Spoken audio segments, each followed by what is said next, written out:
Movie Recap Tagalog here. Ngayong araw, abala ang mayamang babae sa pamimili sa isang tindahan ng fashion sa Maynila. Pagkalabas niya ng pinto, agad siyang naging target ng isang sniper. Itinutok ng asasin ang baril diretsyo sa kanyang ulo, ngunit dahil gumalaw ang isang babaeng empleyado sa unahan, ito ang tinamaan ng bala sa halip. Sa kabutihang palad, mabilis na kumilos ang personal na bodyguard ng babae at agad siyang sinagip. Sa mga oras na yon, biglang sumabog ang fountain sa gitna ng plaza, na lumikha ng isang kurtinang tubig na nakasagabal sa paningin ng sniper. Kasunod nito, lumitaw ang isang lalaking may salamin at agad na pinrotektahan ang babae. Nang mapagtanto ng asasin na nabigo ang kanyang plano, agad siyang lumipat sa paggamit ng machine gun at pinuntirya ang isang baha ng gasolina upang pasabugin ito at patayin ang babae. Ngunit nabasa ng lalaki ang lahat ng kanyang galaw. Gamit ang panibagong pagsabog ng fountain, hinilan niya ang babae patungo sa kanyang sasakyan. Dahil ito ay sasakyan ng isang mayamang babae, mahusay ang kakayahan nitong pigilan ang mga bala. Sa huli, ligtas na nakalayo ang dalawa mula sa gitna ng syudad papunta sa isang tahimik na probinsya. Doon muling nagtanong ang babae kung sino talaga ang lalaki. Nauutal na sumagot ang lalaki at sinabing isa lang siyang karaniwang naglalakad sa daan. Anya, nakita lang niya ang pag-atake kaya't napagpasyahan niyang tumulong. Siyempre, hindi naniwala si Wansu sa paliwanag niyang ito. Gayunman, dahil sa sitwasyon, napilitan siyang magkunwaring nagtitiwala. Maya-maya pa, natapos ng lalaki ang pagkukumpuni ng sasakyan. Sa kanyang pagsusuri, natuklasan niyang may nakatagong tracking device dito. Nang makita ito, gumawa siya ng dahilan na sinusundan sila kaya hindi pa sila maaaring bumalik sa lungsod. Subalit, hindi madaling malinlang si Wansu. Humingi siya ng telepono ng lalaki upang masubok ang kanyang reaksyon. Nang tinangka niyang tawagan ng pulis, gumawa na naman ng dahilan si Duyon. Anya, may mga taong kasabwat sa loob ng pulisya, kaya hindi siya maaaring tumawag doon. Pagkatapos nito, dinala ni Duyon si Wansu sa kanyang bahay. Taliwas sa inaasahan ni Wansu, hindi marangya ang bahay ni Duyon. Payak lamang ito, may mga karaniwang gamit at mistulang karaniwang tahanan. Ang tunay na nagpakalma kay Wansu ay nang ibinigay ni Duyon ang kanyang telepono. Pinayagan pa siyang makipag-ugnayan sa kanyang pamilya. Iniwan siya nito sa sala habang siya ay naligo. Ang kilos na ito ay nagpapakitang wala siyang balak na bihagin si Wansu. Pagkalipas ng 10 minuto, lumabas si Duyon na basa pa ang katawan. Ang matipuno niyang katawan ay bahagyang nagpagulo sa damdamin ni Wansu. Napansin niyang hindi pa nalalagyan ng gamot ang sugat ng lalaki kaya kusang loob siyang lumapit upang ito ibalutan. Matagal na panahon na rin mula nang mapalapit siya sa ibang lalaki maliban sa kanyang asawa. Ngunit taliwas sa iniisip ni Wansu na natiling magalang si Duyon nang abutan siya nito ng basang bimpo upang linisin ang dumi sa kanyang mukha. Dahil sa mga maginoo at maaalalahaning kilos ni Duyon, unti-unti silang naging mas malapit. Nang marinig ni Wansu na nais siyang dalhin ni Duyon sa embahada, bigla siyang nakaramdam ng kakaibang lungkot. Makalipas lamang ng kaunti, dumating na rin sa embahada ang vice president ng kumpanya na siya ring asawa ni Wansu. Ngunit kahit ano pa ang itanong ni Yongguk, nanatiling malamig ang pakikitungo ni Wansu. Doon lamang siya nagpakita ng reaksyon nang tanungin ng pinuno ng security team kung may saksi. Sa kasamaang palad, huli na ang dating ng team leader. Pagkatapos gawin ang kanyang pahayag, tahimik na umalis si Duyon. Ngunit nang makita ng team leader ang pirma sa ulat, labis siyang nagulat. Lumabas na si Duyon ay hindi lamang dating junior niya sa security unit, kundi isa rin sa mga matagal na niyang gustong i-recruit dahil sa angking galing. Sa katunayan, may plano na silang magkita 2 araw bago ang insidente. Ngayon, muli silang nagkita, ngunit sa isang kaso ng tangkang pagpaslang. Isang pagkakataon na mahirap ipaliwanag. Samantala, sa kabila ng pagtutol ng kanyang asawa, nagsagawa si Wansu ng press conference. Sa harap ng media, buong tapang niyang sinabi na siya ay tinarget ng mga mapanirang puwersa dahil sa kanyang mga gawaing pangkawang-gawa. Ngunit hindi siya natatakot at determinado siyang ipagpatuloy ang kanyang mga adhikain. Dahil dito, nakuha niya ang pansin ng publiko. Gayunpaman, galit na galit si Yongguk at ang ina nito, ang chairwoman ng kumpanya na biyanan ni Wansu. Sa sobrang galit ng biyanan, binasag pa nito ang telebisyon at pinagsabihan ng masakit si Wansu. Kinabukasan, dumalo si Wansu at ang kanyang asawa sa isang pampamilyang pagtitipon. Sikat ang dalawa sa alta sosyedad, si Yongguk bilang tagapagmana ng isang conglomerate at inaasam-asam na asawa ng maraming kababaihang Koreana, at si Wansu bilang isang kampiyon sa golf at kilalang pilantropo. Maging ang isang pinunong tribo ay nag-donate sa kanya ng 500 billion won. Ngunit habang nasa kalagitnaan ng okasyon, palihim na kumindat kay Yongguk ang kanyang hipag at sabay silang umalis nang hindi nagpapaalam. Pinilit silang harangin ng team leader ng seguridad, ngunit sinabi ni Yongguk na 5 minuto lang siya. Ngunit makalipas lamang ang 3 minuto, lumapit sa kanya ang anak ng kapatid ni Yongguk at sinabing namimiss na niya ang kanyang ina at inaantok na siya. Walang nagawa si Wansu kundi lumabas upang hanapin ito. Nais siyang pigilan ng team leader ngunit hindi na siya naabutan. Napilitan siyang magtalaga ng bagong bodyguard upang sundan si Wansu sa takot na baka mawalan ito ng kontrol. Gayunman, dahil ang lugar ay pag-aari ng mga pamilyang kabilang sa conglomerate, hanggang labas lang ang mga bodyguard. Pagpasok ni Wansu sa silid, agad niyang naramdaman ang kakaibang init ng paligid. Pagbukas niya ng ilaw, bumungad sa kanya ang isang masiselang tagpo sa pagitan ng kanyang asawa at ng kanyang hipag. Nang tangkain ng hipag na magpaliwanag, malamig na sagot ni Wansu, ang totoo, ang pagkakamali niyo ay di niyo na itago ng maayos. Ipinahiwatig nito na alam ni Wansu na maraming ibang babae ang kinikita ng kanyang asawa. Ngunit mapilit ang hipag at tinanong kung matagal na ba niyang alam. Hindi siya sinagot ni Wansu ng diretsyo. Sa halip, inilahad niya ang galit sa kawalan ng pakiramdam ng dalawa sa sitwasyon. Maraming reporter ang nasa labas. Wala ba silang pakialam sa reputasyon ng pamilya? Ngunit hindi pa ito ang tamang panahon para sa paliwanagan dahil nagsimula na ang bahagi ng sayawan sa pagtitipon. Sa harap ng maduming kamay ng kanyang asawa, hindi nag-atubiling inilapat ni Wansu ang kanyang kamay dito. Sa gitna ng palakpakan ng mga panauhin, ngumiti ang mag-asawa at magkasabay na lumakad papunta sa dance floor. Isang sayaw ng huwarang magkapareha ang kanilang isinayaw. Pagkatapos ng kasayahan, pinindot ni Wansu ang doorbell sa silid ng kanyang biyenan. Gaya ng inaasahan, ang hipag ang nagbukas ng pinto. Sa harap ng kanyang biyenan, ang chairwoman ng conglomerate, litaw ang agwat ng kapangyarihan sa pagitan ng dalawang babae, kahit sa tindig pa lamang. Mahigpit na inutusan ng biyenan ang hipag na lumabas. Bagaman ayaw pa nito, sumunod din siya. Nang silang dalawa na lamang ang naiwan, itinigil na ni Wansu ang pagpapanggap. Lumingon siya at dumiretso sa bar upang magbuhos ng inumin. Sa galit, inihagis ng kanyang biyenan ang isang dyaryo sa kanya. Agad namang gumanti si Wansu at inihagis ang hawak niyang wine glass, pati na rin ang lahat ng baso sa ibabaw ng bar, pabagsak sa sahig. Sa nakita, lalo pang nagitnit ang kanyang biyenan. Tinanong ni Wansu kung ano ba talaga ang problema at pinilit itong magsalita ng diretsahan. Sagot ng matanda, narinig daw niyang alam na ni Wansu ang tungkol sa relasyon ni Yongguk at ng hipag. Mabilis na tugon ni Wansu, alam niyo rin naman yon, hindi ba? Sa katunayan, ang hipag ay planong inilapit ng mismong biyenan upang akitin si Yongguk. Layunin nitong madiskubre ito ni Wansu at siya na mismo ang humiling ng diborsyo. Sa panahong iyon, balak ng matanda na gamitin ang prenup para maagaw ang buong kontrol sa isang subsidiary ng kumpanya. Bago pumanaw ang dating chairman, ipinagkatiwala niya ang pinakamahalagang subsidiary kay Wansu. Kaya ngayon, kahit gustuhin ng biyenan na kontrolin yon, kailangan pa rin ang pahintulot ni Wansu. Ngunit sa kabila ng matatag na anyo, sa loob-loob ni Wansu ay nilulunod na lamang niya ang sakit sa alak. Pinaalis pa niya ang lahat ng bodyguard sa paligid. Habang siya ay pasuray-suray na naglalakad dahil sa epekto ng alak, dumating si Duyon, ang bagong bodyguard, sa tamang oras. Dahil sa malaking agwat ng estado sa buhay, ayaw sanang mahawakan ni Wansu ni Duyon. Ngunit pagpasok niya sa elevator, napansin niyang tila wala talagang balak sumunod si Duyon. Kaya bago pa tuluyang magsara ang pintuan, pinindot niya ang open button at kinawayan ito sa loob. Napilitan si Duyon na sumunod at sinamahan siya paakyat. Inihatid niya si Wansu sa kanyang silid. Hindi malinaw kung sinadya ni Wansu o talagang lasing siya, ngunit nahulog niya ang lahat ng kanyang dala habang hinahanap ang susi ng kanyang silid. Nang makita ito, napilitan si Duyon na sandaling isandal siya sa dingding upang damputin ang keycard para sa kanya. Sa sandaling iyon, bigla siyang nagsalita at tinanong kung dapat na ba siyang makitulog kay Duyon ngayong gabi. Nang hindi siya sinagot ni Duyon, muli niya itong inanyayahan, tinatanong kung gusto ba nitong makasama siya sa pagtulog. Dahil sa malamig na reaksyon ng lalaki, pumasok si Wansu sa silid na may halong pagkadismaya. Nagkunwari siyang nadapa upang mahikayat si Duyon na pumasok. Ngunit sa hindi inaasahan, nahulog ang keycard sa labas ng silid. Kasabay nito, sa kabilang bahagi ng gusali, lalong nainis ang lasing na si Yongguk at nagdesisyong puntahan ang kwarto ni Wansu. Sa mismong oras na yon, sinasandigan pa ni Duyon si Wansu sa dingding. Sa isang iglap, nagtama ang kanilang mga mata at tila may tensyon sa pagitan nila. Papunta na sana sa isang maselang tagpo, ngunit biglang kumatok si Yongguk sa pinto. Sa kabutihang palad, maayos pa rin ang kanilang mga damit. Akma na sanang bubuksan ni Duyon ang pinto nang bigla siyang pigilan ni Wansu at sinenyasang manahimik. Napansin agad ni Yongguk ang keycard na nakahulog sa sahig. Nang pupulutin na niya ito, biglang lumitaw ang hepe ng mga bodyguard at siya ang dumampot ng card. Matapos tulungan si Yongguk na gamitin ang keycard, humarap ang hepe ng bodyguard sa kanya at hinarangan ito upang hindi na makapasok sa loob ng kwarto. Habang papalayong naglalakad si Yongguk, tahimik na isiniksik ng hepe ang keycard sa pagitan ng siwang ng pinto. Hindi tiyak kung natuklasan ba niya ang sikreto ni Duyon at Wansu. Ilang saglit pa, nakaupo na si Wansu sa kama suot ang kanyang pajama habang palabas na ng kwarto si Duyon. Gayunpaman, maayos at malinis pa rin ang suot niya. Kinabukasan, kailangan na nilang bumalik sa South Korea. Sa biyahe, hindi nag-usap sina Wansu at Duyon ni hindi man lang nagkatitigan. Bilang asawa ng isang tagapagmana ng malaking conglomerate, nasa gilid ng bundok ang kanilang pangunahing villa. Aabutin ng mahigit 10 minuto ang biyahe mula sa main gate hanggang sa mismong bahay. Bilang bagong bodyguard, inatasan ng hepe si Duyon na manirahan sa silid sa basement na pinakamalapit sa hagdanan. Bukod pa rito, itinalaga rin siya bilang personal bodyguard ni Wansu. Hindi tiyak kung ito'y sinadya o nagkataon lamang. Habang nag-aayos ng kanyang mga gamit, aksidenteng nabagsak ni Duyon ang isang picture frame at mula rito'y nalaglag ang isang memory card. Sa sandaling iyon, naalala niya ang huling sandali ng kanyang kaibigan bago ito bawian ng buhay, nabanggit nito ang dalawang salita, ang litrato. Maaaring ito ang dahilan kung bakit siya pinatay. Agad isinaksak ni Duyon ang memory card sa kanyang computer. 3 video lamang ang laman nito. Binuksan niya ang isa sa mga video.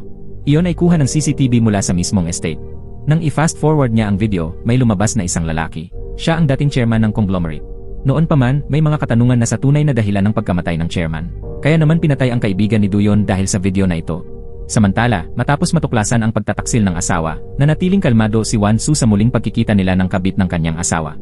Lumabas na matagal nang alam ni Wansu ang tungkol sa relasyon ng asawa niya at ng hipag mula pa noong unang dinala ng babae ang kanyang anak sa kanilang bahay. Ang unang pagkikita ni Wansu at ng kanyang hipag ay naganap hindi pa man lumilipas ang maraming araw mula nang ikasal sila ni Yonggok.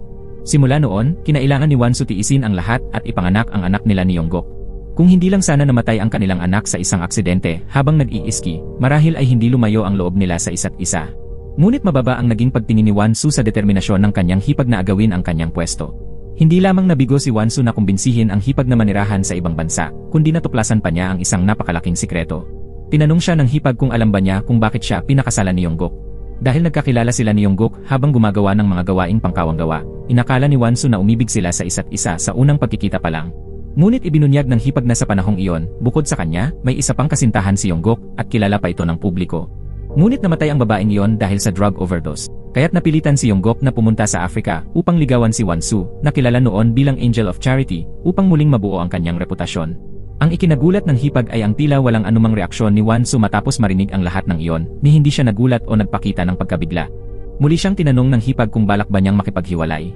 Ngunit siyempre, hindi basta-basta ibibigay ni Wansu ang bagay na yon. Dahil hindi siya nasiyahan, nagtungo ang hipag sa kanyang biyenan at isiniwalat ang lahat. Matapos marinig ang kwento, natahimik ang matanda sa malalim na pag-isip. Sa totoo lang, sinadya niyang pabalikin sa bansa ang kanyang manugang at ang bata, hindi upang ipagpatuloy ang lahi ng pamilya, kundi upang mapalaya si Wansu. Ngunit ngayong hindi umayon ang plano, pinalayas ng matanda ang sariling anak at agad na tinawagan ang kanyang lawyer. Matapos makumpirma ang ugnayan ng dugo ng bata sa pamilya, inutusan ng biyenan ang lawyer na ihanda ang isang family photo session. Sinabi niya na bukas, tatapusin na niya ang lahat. Kinabukasan, handang-handa na ang lugar para sa pictorial ng pamilya. Habang inaayusan, nakaramdam si Wansu ng matinding lungkot.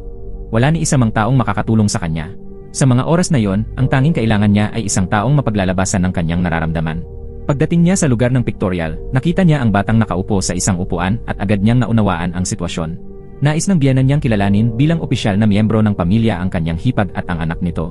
Lumingon si Wansu sa asawa at nakita niya itong nakangiting mayabang habang nakatingin sa kanya. Lumapit siya sa kanyang biyenan at diretsahang tinanong ito, "Ganoon na lang ba? Dahil lang ba hindi niya pinayagang gamitin ang pera ng kumpanya, kailangan niyang gawing pampubliko ang ganitong usaping pampamilya?" Ngunit sa hindi inaasahan, inililihis ng biyenan ang usapan sa yumaong anak ni Wansu.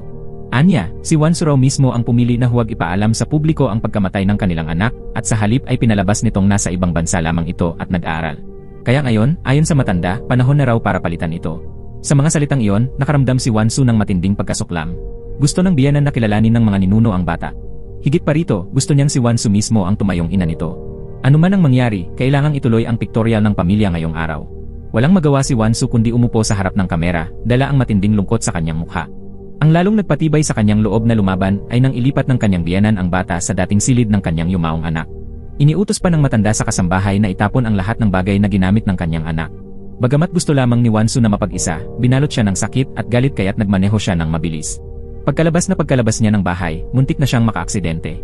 Sa kabutihang palad, dumating si Duyon sa tamang oras. Tahimik siyang sumakay sa kotse ni Wansu.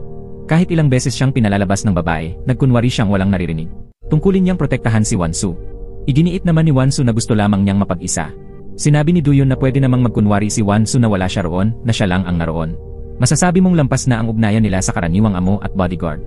Walang nagawa si Wansu kundi tanggapin ito. Sa totoo lang, wala namang nangyari noong gabing iyon. Gayunman, matapos siyang 3 beses tanggihan ni Duyon sa iisang gabi, nagpa siya si Wansu na tanggalin siya sa trabaho. Sa ayaw at sa gusto, napilitan si Duyon na isiwalat ang totoo niyang pakay. Ipinahayag niyang ilang buwan na ang nakalilipas mula nang mapatay ang matalik niyang kaibigan. Ang pumatay dito ay ang parehong taong nagtangkang patayin si Wansu kamakailan lang. Bagamat nabigo ang pag-atake, tiyak na hindi pa doon nagtatapos ang panganib.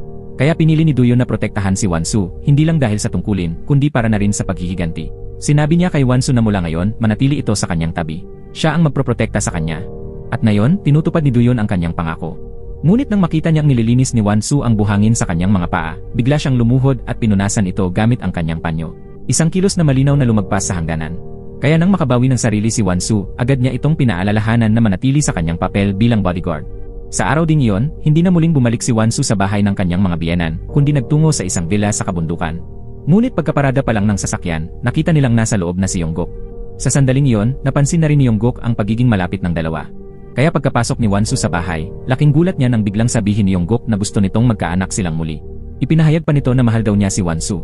Ngunit syempre, tinanggihan siya ni Wansu. Anya, kahit matatamis na salita ay may tamang oras at sitwasyon. Ang ginawa ni Yongguk ay walang iba kundi kahihiyang siya mismo ang gumawa. Dahil dito, pilit siyang pinilit ni Yongguk.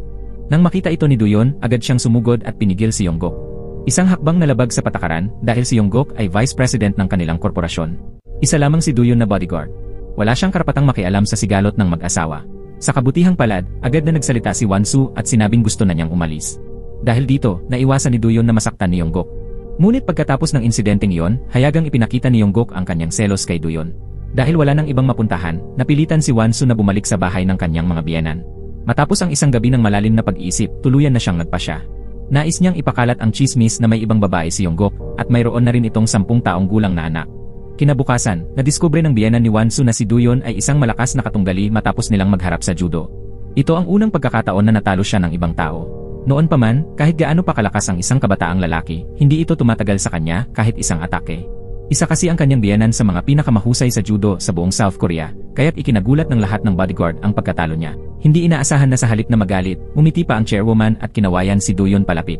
Base sa reaksyon ng ibang bodyguard, malinaw na si Doyon ay hindi ang unang gwardyang nilalandi ng matanda. Wala namang pakialam si Doyon, agad niyang itinulak palayo ang matanda. Ngunit lalong natuwa ito sa kanyang inasta. Hiniling niya kay Doyon na regular siyang makipag-practice sa kanya. Matapos paalisin ng assistant, hindi napigilan ng chairwoman ang singhutin ang amoy ng pabango sa manggas ni Doyon. Ngunit agad ding nawala ang kanyang tuwa nang mapansin niya ang isang litrato. Ang babaeng suot ang parehong damit sa larawan ay walang iba kundi ang kanyang manugang, si Wan-su. At kasabay niyon, napagtanto niyang si Doyon pala ay personal na bodyguard ni Wan-su. Bago pa man niya tuluyang mapaalis si Doyon, biglang pumasok ang kanyang assistant dala ang isang kagyat na balita. Ang impormasyong iyon ay mas nakakagulat pa kaysa sa litrato. Nalaman ng publiko na may karelasyon sa labas ang kanyang panganay na anak at nabunyag na rin ang pagkatao ng anak sa labas nito. Huli na para maitago pa ito. Pinalibutan na ng mga reporter ang buong bahay. Nang makita ito, mabilis na nagmanyobra si Yongguk at umalis sakay ng kanyang kotse. Gaya ng inaasahan ni Wan-su, ang unang taong nilapitan ng kanyang hipag upang humingi ng tulong ay siya rin. Mapilit na inutusan siya ng hipag na ayusin agad ang sitwasyon. Gusto pa nitong si Wan-su mismo ang humarap sa media upang sabihin hindi siya ang nangagaw ng asawa ng iba.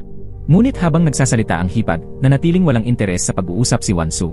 Sa sandaling iyon, ipinatawag si Wan-su ng kanyang biyenan upang pag-usapan ang solusyon. Ngunit bigla ring sumugod ang hipag papasok bago pa siya makapasok. Walang pakialam itong umupo sa isang upuan, kaya agad siyang pinalayas ng biyenan. Tinanong ng hipag kung bakit siya pinalalayas ng kanyang biyenan.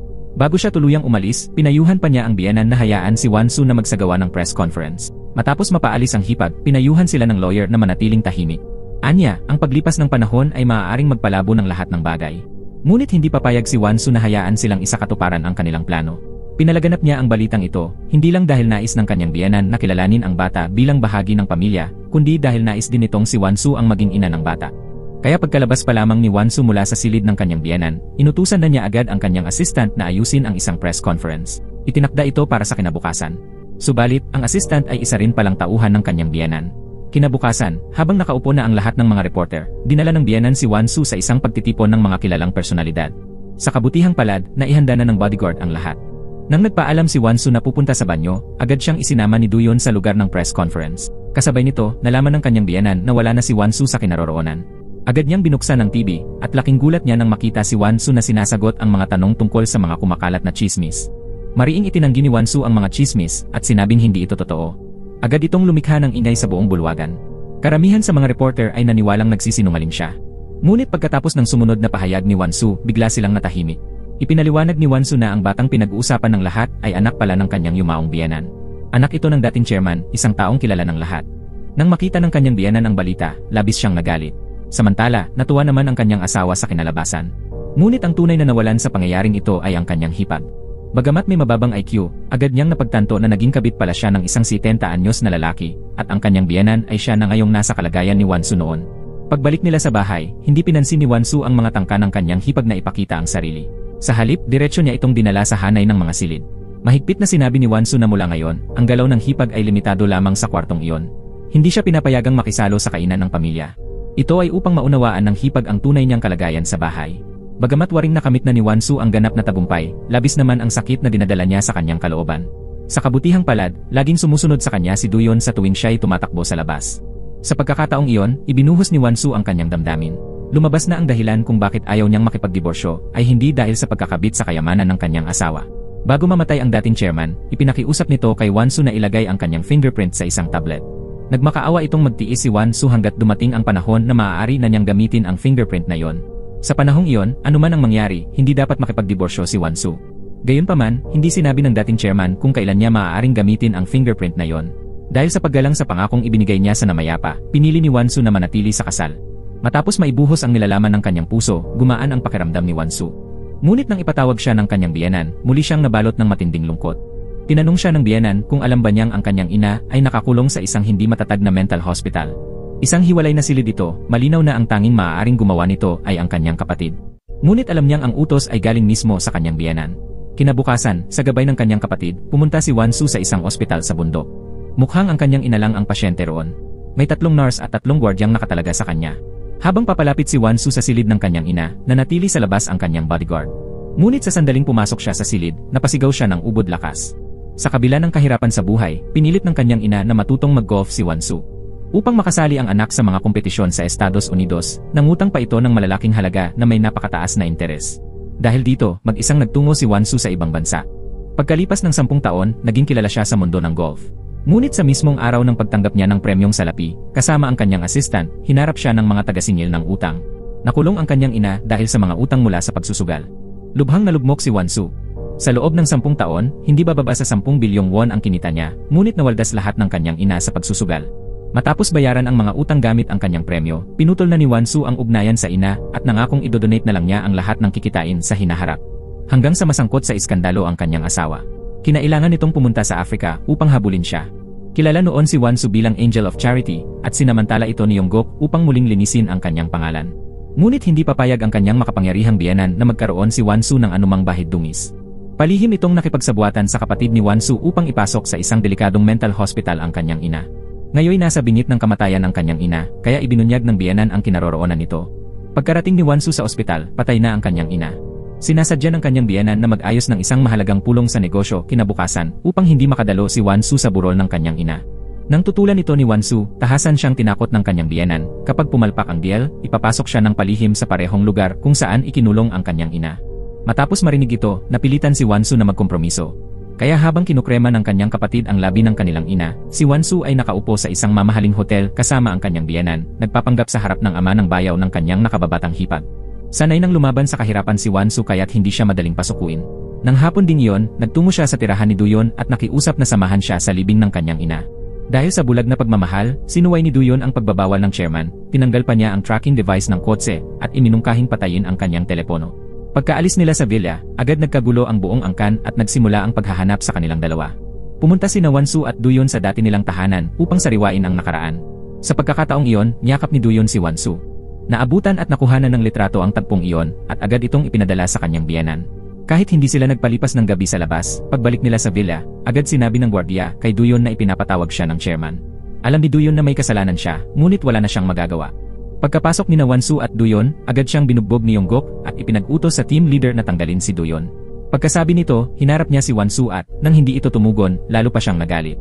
Siya ang pinakamakapangyarihan. Ngunit nanahimik lamang ang biyenan at isinama ang kapitan ng seguridad sa opisina.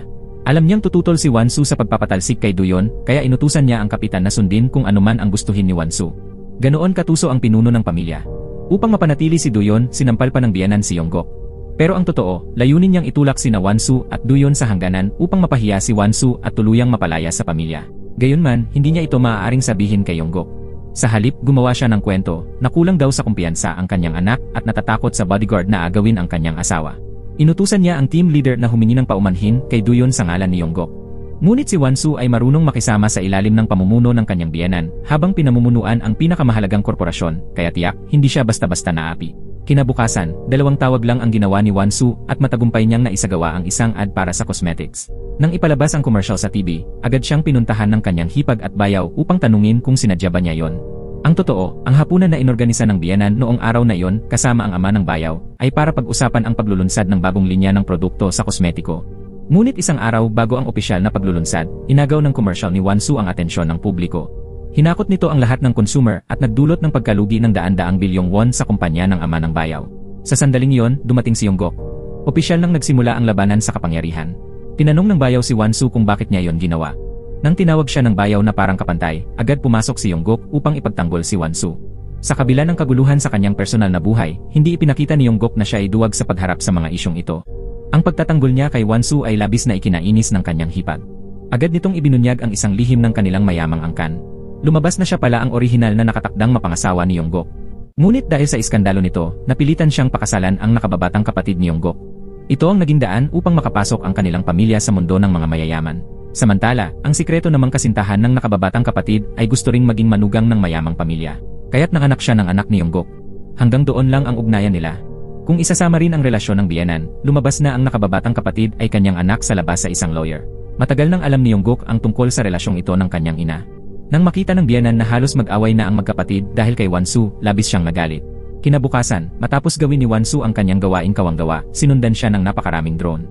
Sa kabutihang palad, biglang may lumitaw na usa sa kalsada. Napakabigla ng driver kaya't nailihis ang sasakyan at kinabahan si Wonsu. Hindi natuwa si Duyon kaya agad niyang pinalitan ang driver. Sa talas ng kanyang instinct, agad niyang napansin ang kakaibang kilos ng mga drone nang nakalock-on ang mga ito sa kanilang sasakyan. Mabuti na lang at bihasa si Duyon sa pagmamaneho. Naiwasan niya ang kalahati ng mga bala at ginamit pa ang isang tulay para masira ang dalawang drone.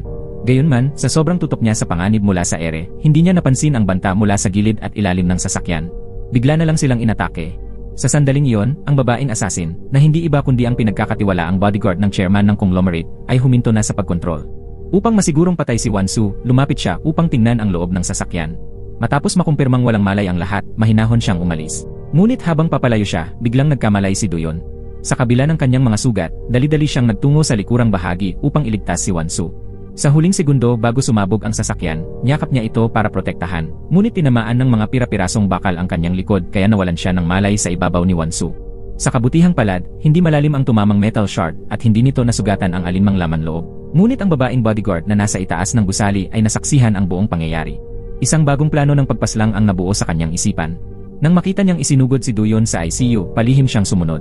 At pag-alis ng lahat ng nurse, tinangka niyang tapusin ang buhay ni Duyon. Subalit bigla na lamang lumitaw si Yongguk.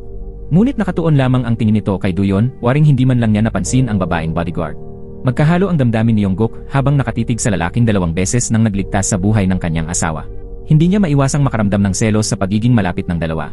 Gayunpaman, umalis si Yongguk nang hindi kumilos. Matapos niyang makumpirmang walang tao sa paligid, sinubukan ng babaeng bodyguard na bumalik upang patayin si Duyon, ngunit napansin niyang may kamera sa mismong itaas ng kanyang ulo.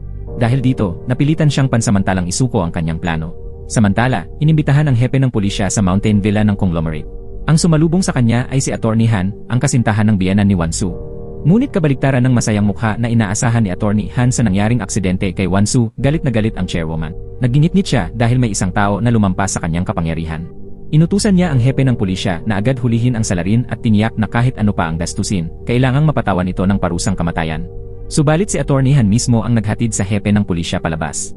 Sa pamamagitan ng malabong pahayag, sinadya ni Attorney Han na baguhin ang ibig sabihin ng utos ng chairwoman, pinalabas niyang gusto lang nitong humanap ng taong mapagbubuntungan. Ikinuwento niya na dati ng banta kay Wonsu ang isang extremist group at ang salarin ngayon ay tiyak na may kaugnayan sa grupong iyon. Bagaman imposibleng matukoy ang tunay na may sala gamit ang karaniwang paraan, palihim namang nagsisiyasat si Duyon. Pagkagising pa lang niya, agad siyang nagpunta sa dati niyang kasamahan sa pulisya upang humingi ng CCTV footage mula sa pinangyarihan ng krimen. Sa kabilang banda, palihim ding nagsasagawa ng sariling investigasyon si Yongguk. Gamit ang kanyang kapangyarihan bilang vice president ng conglomerate, nagpadala siya ng 50 katao upang suriin ang mga surveillance camera magdamag. Malinaw na mas malawak ang sakop ng investigasyong ito kaysa sa kay Duyon. Ngunit bago pa man matukoy ng alinman sa kanila ang tunay na salarin, biglang dumating si Wonsu sa dormitoryo ni Duyon. Tinanong siya nito kung bakit siya naroon at sinabing may mga surveillance camera sa paligid. Sumagot si Wonsu na tanging ang butler lamang ang may access sa mga CCTV at wala ito sa bahay sa mga oras na yon. Ito ang unang pagkakataon na muli silang nagkita mula nang ma-discharge sila sa ospital. Ibinunyag ni Wonsu na pinaghihinalaan niyang ginagamit ng chairwoman ang isa sa kanyang subsidiary upang magnakaw ng pera.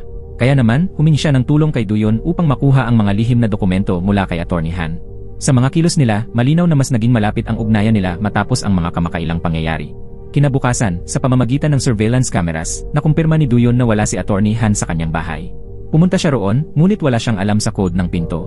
Napilitan siyang bumalik sa kusina upang kumuha ng fingerprint ni Attorney Han mula sa isang tasa na ginamit nito. Sa kabutihang palad, may carving machine sa dormitoryo ni Duyon. Agad siyang gumawa ng glove na may kopya ng fingerprint. Matagumpay siyang nakapasok. Subalit, ang vault ay nangangailangan hindi lamang ng fingerprint kundi pati ng isang security code. Kaya tinanggal ni Duyon ang kanyang relo at ikinabit dito ang isang kamera na direktang nakatutok sa vault. Ang hindi inaasahan ni Duyon ay pinapanood na pala ng babaeng bodyguard ang lahat ng kanyang ginagawa. Agad niya itong iniulat kay Attorney Han. Gayunman, kahit bumalik agad si Attorney Han, huli na siya, nakalabas na si Duyon. Kaagad niyang sinuri ang vault at nakita niyang buo pa rin ang laman nito. Napabuntong hininga siya sa ginhawa, iniisip na walang kinuha si Duyon. Ngunit nang mapatingin siya sa kabinet ng alak, napansin niyang magulo ito. May matinding pagkaobsesyon si Attorney Han sa kaayusan, kaya't kahit bahagyang kaguluhan ay malaking problema para sa kanya. At totoo nga, ang aklat ng mga talaan ng Tycoon Corporation ay nawawala. Kasabay nito, habang ipinapakita ni Duyon ang ledger kay Wan-Su, biglang sumugod ang isang grupo mula sa Seoul Procuratorate.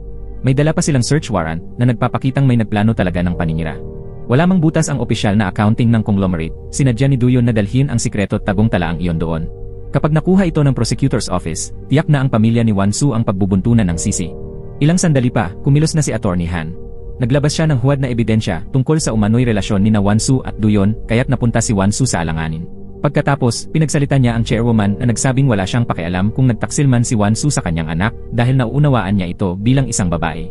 Ngunit ang kapansin-pansin ay ang katapangang ipinaubaya ni Wan-Su sa bodyguard ang pagkuha ng dokumento. Sa oras na iniimbestigahan ng kumpanya, malinaw na si Duyon ang tinutukoy na utak ng plano. Nang marinig ito, sinubukan ni Wan-Su na ipaliwanag na wala ng sapat na oras si Duyon upang i-report ito sa pulisya. Ngunit magaling gumamit ng pananalita si Attorney Han upang ipasok ang duda kay Duyon.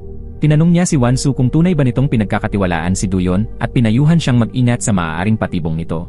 Dahil dito, nagsimulang magduda si Wan-Su dahil maikli pa lamang ang kanilang pagkakakilala. Pagkatapos ay iginiit ng chairwoman na nagtapos si Duyon sa Police Academy na may matataas na karangalan, patunay na matalino at may kakayahan ito. Sa pagkakataong ito, ang tanging matibay na ebidensya ay ang mahuli ang kapatid ni Wan-Su. Hindi hinuli ni Duyon si Wan-Su dahil may pakinabang pa siya rito. Tumayo si Wan-Su at nagdeklara na siya na mismo ang magbabalik ng ledger kay Attorney Han. Ngunit hindi papayagan ni Attorney Han na mapunta ito sa chairwoman. Kaya't pag-alis ni Wan-Su, agad siyang nakipagkita sa hipag ni Yonggok. Matagal na niyang minamanipula ito dahil sa pagiging sakim at tuso ng babae, pangangarapin niya palagi na maging pinakamatandang manugang ng conglomerate. Nang marinig niya ang balitang iniimbestigahan na ang kapatid ni Wan-Su, agad niya itong ibinulgar sa mga reporter. Kinabukasan, kumalat sa lahat ng media ang balita tungkol sa investigasyon sa kapatid ni Wan-Su na naging sanhi ng biglaang pagbagsak ng presyo ng stock ng kumpanya. Makalipas lang ng kaunti, tinawag ng biyena ni Wan-Su ang isang pulong ng mga shareholder upang talakayin kung paano masosolusyonan ang krisis. Ngunit bilang mga karakter na walang kapangyarihan, wala silang maisip na matinong solusyon. Sa huli, napilitan silang umasa kay Attorney Han. Iminungkahi niya ang paglikha ng isang mainit na issue upang ilihis ang atensyon ng publiko, partikular sa pamamagitan ng pagbubunyag ng ugnayan ni Wan-Su at ng bodyguard. Makalipas lamang ang kaunti, dinala ni Attorney Han si Wan-Su upang makipagkita sa chairwoman. Sinabi niya na kailangang kumuha si Wan-Su ng ilang larawan kasama ang kanyang asawa upang ilihis ang atensyon ng publiko mula sa eskandalo ng kanyang kapatid. Ipinaalam ni Attorney Han na maaari nang mauna si Wan-Su kasama ang bodyguard dahil may inaasikaso pa si Yonggok at maaaring mahuli. Layunin nitong bigyan ng pagkakataon sina Wan-Su at Duyon na magkasama ng sila lang. Bagamat nagtataka si Wan-Su, wala siyang ipinakitang kaba o takot. Ito ay dahil sa kanilang pag-uusap noong nakaraang gabi, may nalaman siyang lihim, ang lahat ng mga illegal na pondo ay nailipat na sa account ng chairwoman. Ibig sabihin, kahit maimbestigahan ang conglomerate, hindi ang kanyang kapatid ang magiging sangkalan. Gayunman, hindi pa rin nila alam ang tunay na intensyon ni Attorney Han, kaya pinili nilang manahimik at pagmasdan muna ang sitwasyon. Kinabukasan, nagtungo ang dalawa sa isang villa sa Busan upang magpakuha ng litrato. Habang binabaybay ang daan malapit sa parola, nais ni Duyon na mag-relax si Wan-Su kaya't pinahinto niya ang kotse. Biglang humangin at tinangay ang scarf ni Wan-Su. Mabilis itong sinalo ni Duyon at mainat na ibinalot muli sa kanya. Ang romantikong kilos na ito ay nagpalapit sa kanila. Ngunit hindi nila alam na may isang lihim na kamera na nagre-record ng lahat. Ang may hawak ng kamera ay ang bodyguard ng chairwoman. Ngunit hindi ito atas ng chairwoman, siya ay ipinadala ni Attorney Han. Ang totoo, bahagi ito ng masama niyang plano. Kinagabihan, palihim na pumasok ang babaeng bodyguard sa villa. Bagamat alerto si Duyon, masyadong malaki ang villa at misteryosong nawala ang ibang mga bodyguard. Nang mapansin niyang may anino sa loob ng bahay, huli na. Biglang lumitaw ang nakamaskarang bodyguard sa harapan mismo ni Wan-Su. Mabuti na lang at mabilis ang kilos ni Wan-Su, kumuha siya ng unan at ginamit itong panangga. Nagbigay ito ng sapat na oras kay Duyon upang makalapit at sagipin siya. Pagkatapos siyang utusang tumakas sa bintana, hinarap ni Duyon ang bodyguard. Dahil sa kanyang liksi, nakuha niya agad ang upper hand. Ngunit bigla siyang sinaktan ng kalaban gamit ang isang nakatagong sandata, isang matinding sugat ang kanyang natamo. Nais sana ng babaeng bodyguard na tapusin na siya, ngunit naalala niya ang utos ni Attorney Han, si Duyon ang dapat sisihin matapos patayin si Wan-Su. Kaya't pinili niyang huwag muna siyang tapusin. Habang hinahabol niya si Wan-Su, pinilit ni Duyon na bumangon. Nauwi sa habulan ang tatlo hanggang sa makarating sila sa pantalan, kung saan may isang yate lang na nakaangkla. Doon nagtago si Wan-Su sa loob ng kabin ng bangka, habang kasunod naman siya ng babaeng bodyguard. Kailangan lang niyang yumuko upang makita si Wansu. Nang mapagtanto niyang wala na siyang matatakasan, nagmadaling tumakbo si Wansu papasok sa mas malalim na bahagi ng yate at nagtago sa banyo. Akala niya iligtas na siya, ngunit bigla niyang naramdaman ang malamig na hangin mula sa itaas. Pagtingala niya, gulat na gulat siyang makita ang babaeng bodyguard na nakatayo sa isang marupok na kahoy na tabla. Dahil sa kakaibang disenyo ng yate, tuluyang natrap si Wansu. Nang makita ni Duyon na nawalan na ng malay si Wansu, alam niyang hindi na siya maaaring mag-atubili. Kumuha siya ng sandata mula sa mesa sa kainan at sumugod sa bodyguard. Alam niyang kung magpapatumpik-tumpik pa siya, mamamatay ang babaeng mahal niya. Matapos ang matinding labanan, nagawa ni Duyon na makakuha ng upper hand. Ngunit imbes na agad patumbahin ang bodyguard, sinubukan niyang alisin ang kanyang maskara. Sinamantala ito ng bodyguard at nakawala mula sa pagkakahawak ni Duyon. Tinangkapan niya itong atakihin muli ngunit siya'y nabigo. Nagsimulang gumanti ng atake ang kalaban, dahilan upang hindi na siya makadepensa. Sa huli, ginamit ni Duyon ang natitira niyang lakas upang sipain ang babaeng bodyguard papunta sa dagat. Sa puntong iyon, halos 30 minuto na ang nakalipas mula nang siya'y masugatan at labis na ang nawalang dugo sa kanya. Hindi na niya magalaw ang kanyang katawan at wala na siyang lakas upang iligtas si Wansu. Sa kritikal na sandaling iyon, pinakawalan niya ang lubid ng yate at pinatakbo ito palabas sa dagat. Balak niyang hintayin ang rescue team sa susunod na araw. Ilang sandali pa, nawalan siya ng malay sa loob ng cockpit. Samantala, kumalat ng mabilis sa internet ang balita na diumano'y may relasyon si Wansu sa kanyang bodyguard. Ngunit imbes na pagdudahan ang kanyang asawa, galit na sumugod si Yonggok sa opisina ng kanyang ina. Hinanap niya ang paliwanag kung bakit pinausisan nito si Wansu at bakit sinisira ang kanilang pangalan. Tinanong niya kung ganoon ba talaga kabustong ipawalang bisa ng ina ang kanyang kasal. Lumabas na mismong ang ina niya ang nasa likod ng chismis. Kahit harapin ng anak, ginamit pa rin ng ina ang pagiging magulang bilang depensa, ngunit mariing pinabulaanan ito ni Yonggok. Idineklara niyang hindi niya hihiwalayan si Wansu. Anya, hindi plastic si Wansu gaya ng kanyang ina. Dito na isiniwalat na, mula pagkabata, nasaksihan ni Yonggok ang pagtataksil ng kanyang ina kay Attorney Han. Sadyang wala itong pakialam kahit nandoon siya, kaya tuluyan niyang nawala ang paniniwala sa pag-ibig. Hanggang sa makilala niya si Wansu habang gumagawa ng gawaing kawanggawa sa Afrika, doon niya napagtanto na may mabubuti pa ring tao sa mundo. Kahit singsing lang nayari sa kahoy ang ginamit niya sa panliligaw, tinanggap pa rin ito ni Wansu.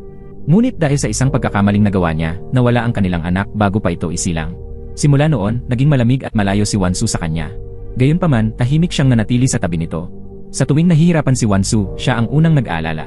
Palihim rin niyang inayos ang burol ng ina ni Wansu noong ito'y pumanaw. Ngunit kahit ilang ulit siyang nagsumikap upang muling mapasagot si Wansu, hindi siya binigyan nito ng isa pang pagkakataon. Ngayon, sinisira ng kanyang ina ang reputasyon ni Wansu upang mapalayas ito, dahilan upang tuluyan ng mawalan ng kontrol si Yonggok. Pagkatapos nito, ang pangalawang taong gustong harapin ni Yonggok ay hindi ang kanyang asawa, kundi si Attorney Han, ang utak sa likod ng mga galaw ng kanyang ina. Sa harap ng tusong lawyer na ito, hindi na nagpigil si Yonggok at diretsahang ibinunyag ang dalawang lihim ni Attorney Han.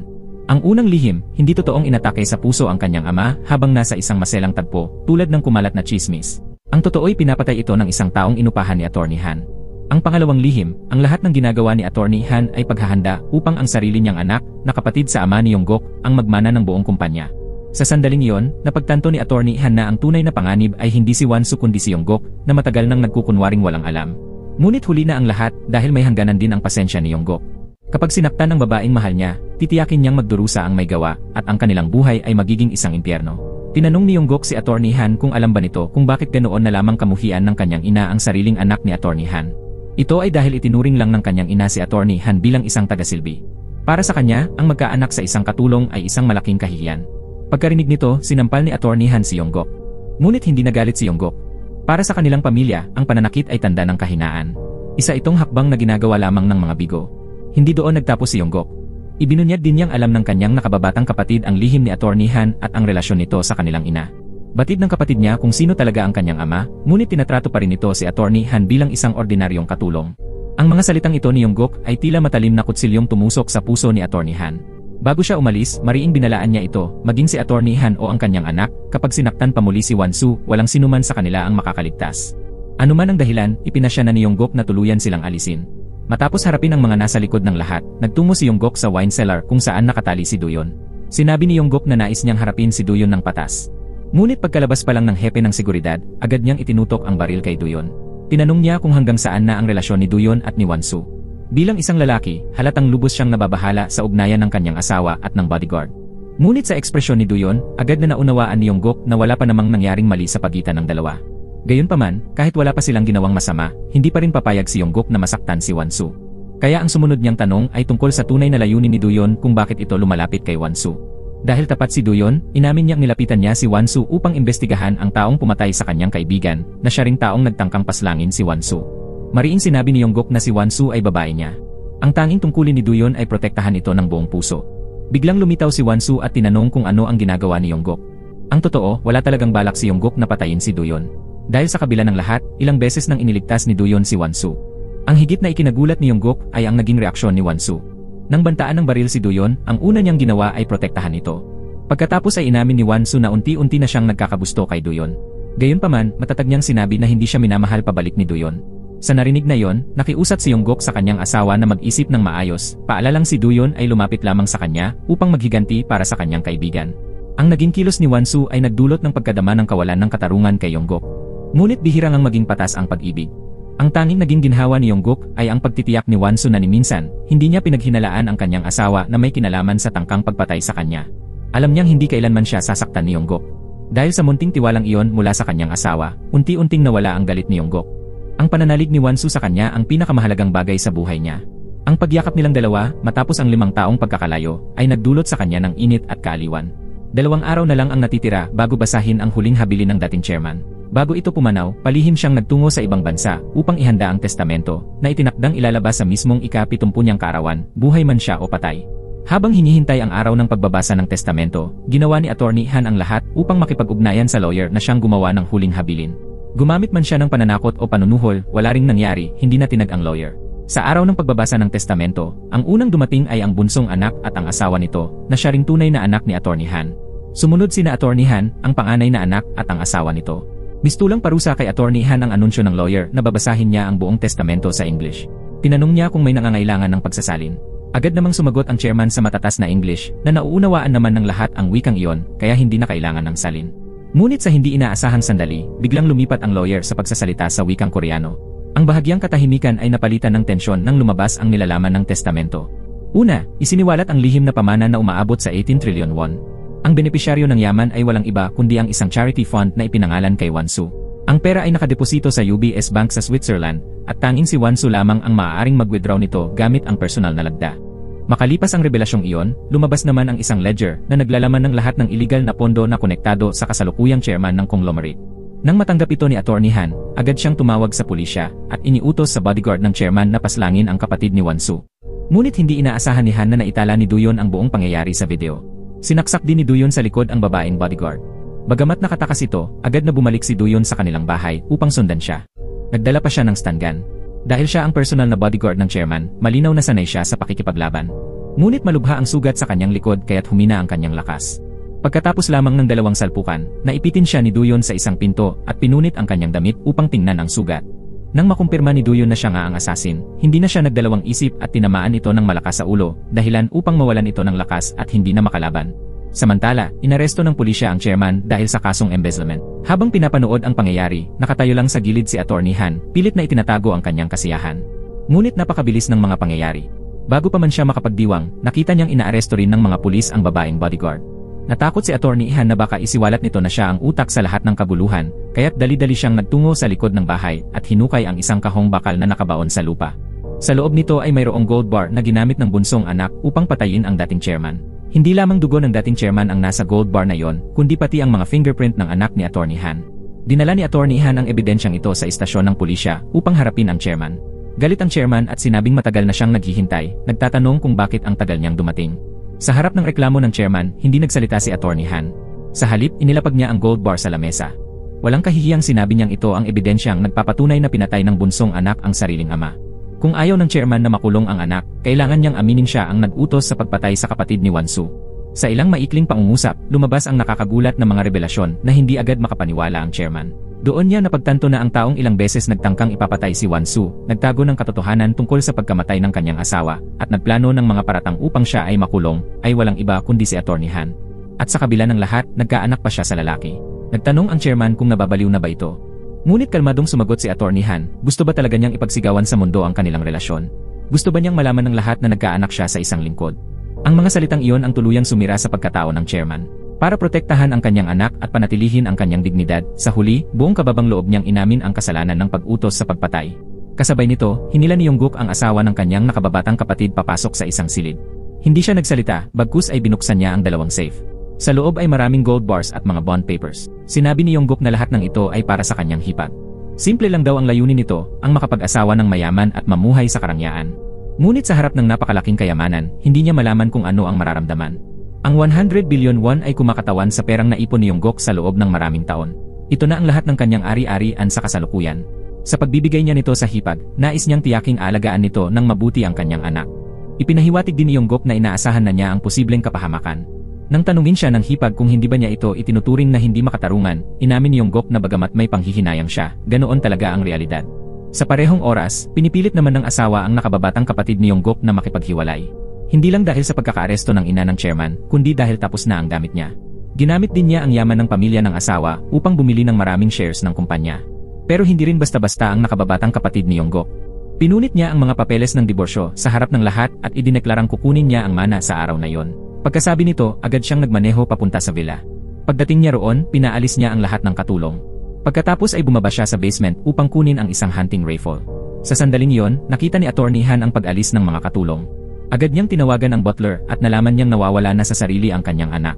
Pagkababa ng tawag, dali-dali siyang bumaba ng hagdan. Si Wansu ay papalabas na sana ng bahay. Sa pagkakataong iyon, bumaba rin si Yongguk upang kumuha ng alak. Doon dumating ang kanyang nakababatang kapatid, biglang lumitaw sa likod niya.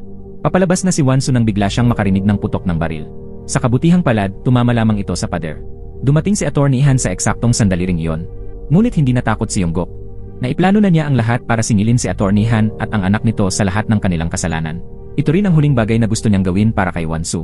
Sinabihan ni Attorney Han ang anak niya na ibigay sa kanya ang baril, pero tumanggi ito at sinabing kaya niyang tapusin ito ng mag-isa. Ipinilit ni Attorney Han na siya dapat ang bumaril. Sa puntong iyon, biglang naging seryoso ang ekspresyon ni Yongguk.